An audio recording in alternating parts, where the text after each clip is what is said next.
બદલ હૃદયથી આભાર વ્યક્ત કરું છું. એ તમન્ના છે મારી ચાંદ બની ચમકવાની, એક આરજુ છે મારી ગગનમાં વિહરવાની, એ સ્વપ્ન છે મારું સૂરજની કિરણ બનવાની, એક ઉમંગ છે મારો આદર્શ દીકરી બનવાનું. માં અને માતૃભૂમિને સૌથી પહેલા મારા વંદન. એ કદાચ પિતાએ આપેલા શ્રેષ્ઠ સંસ્કારો પૈકી એક ગણી શકાય. તો આજે હું તમને પિતા વિશે કંઈક કહેવા માંગુ છું. આપણે સૌ જાણીએ છીએ કે લેખકો તેમજ કવિઓએ માતા અને તેના માતૃત્વની ઉપમા આપી છે, પરંતુ ક્યાંય પણ કે ક્યારે પણ પિતા વિશે ઉપમા નથી આપવામાં આવી કે તેના વિશે લેખ પણ નથી લખવામાં આવ્યા. બાળકો નાના હોય ને ત્યારથી મોટા થાય ત્યાં સુધી તેમને માતૃપ્રેમ નિબંધ આવે છે, પરંતુ ક્યાંય પણ કે ક્યારે પણ પિતૃપ્રેમ વિશે નિબંધ નથી આપવામાં આવતો. હું માતાનો વિરોધ નથી કરતી, પરંતુ પિતા વિશેનું મહત્વ કહેવા માંગુ છું. પિતા પિતા શબ્દ તો સૌ જાણીએ છીએ, પરંતુ તેનો અર્થ કોઈ જાણે છે નહીં. તો આજે હું તમને જણાવું કે પિતા એટલે કે જે મકાનને ટકાવી રાખવા માટે મજબૂત પાયાની જરૂર પડે છે, તે પ્રમાણે સુંદર પરિવારને ટકાવી રાખવા સાહેબ એક પિતાની જરૂર પડે છે. પિતાની હાજરી સૂરજ જેવી હોય છે. શું પિતાની હાજરી સૂરજ જેવી હોય છે? સૂરજ ગરમ જરૂર થાય છે, પણ જો એ ન હોય ને સાહેબ તો અંધકાર છવાઈ જાય છે.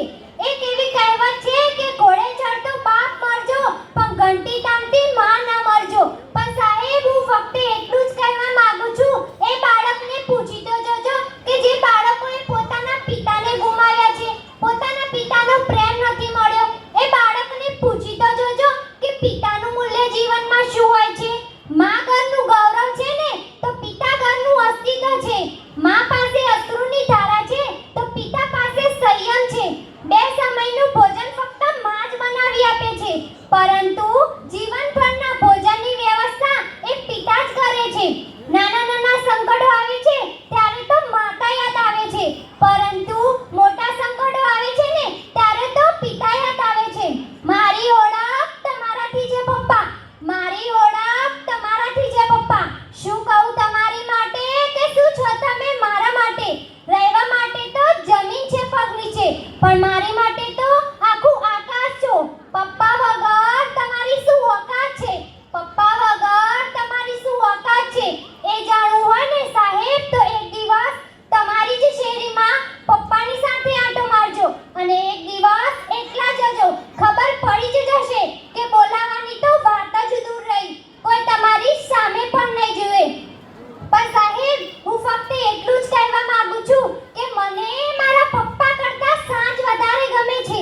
મને મારા પપ્પા કરતાં સાંજ વધારે ગમે છે, કેમ કે પપ્પા તો ફક્ત મારી માટે રમકડા જ લઈને આવે છે, જ્યારે સાંજ તો મારા પપ્પાને લઈને આવે છે, જ્યારે સાંજ તો મારા પપ્પાને લઈને આવે છે. પિતા એ એવી વ્યક્તિ હોય છે કે સાહેબ કે જેના પડછાયામાં દીકરી રાજ કરે છે. બાપ એ એવી હસ્તી હોય છે કે સાહેબ કે જેના પગરખાથી પણ પોતાની દીકરીને પ્રેમ કરે છે. જો માં એક એવી બેંક હોય ને, જો માં એક એવી બેંક હોય ને કે જ્યાં તમે તમારા બધા દુઃખ જમા કરાવી શકતા હોય, તો હું કહું છું કે પિતા એ એવું ક્રેડિટ કાર્ડ છે કે જ્યાં બેલેન્સ ન હોવા છતાં તમને અઢળક ખુશીઓ મળે છે. અરે હું તો પિતા વિશે કહું તો એટલું ઓછું છે, તેની માટે મારી પાસે શબ્દ ઘટે છે. પરંતુ સમયની મર્યાદાને ધ્યાનમાં લઈને એક છેલ્લી પંક્તિ કહીને મારી વાણીને વિરામ આપું છું કે થાક હતો ઘણો ચહેરા પર, પણ અનહદ પરિશ્રમ કરતા જોયા છે. આંખોમાં ઊંઘ હતી ઘણી, પણ ચિંતામાં જાગતા જોયા છે. તકલીફો ચારે બાજુ હતી, પણ એકલા હાથે લડતા જોયા છે. તકલીફો વળગતા ન હતા, પરંતુ ખુલ્લી આંખે જાગી અમારા ભવિષ્યના સપના સજાવતા જોયા છે. પાય પાય ભેગી કરી અમારી ખુશીઓને ખરીદતા જોયા છે, અને એ ખુશીઓને ખરીદવા માટે પોતાના સપનાઓને રોળતા જોયા છે.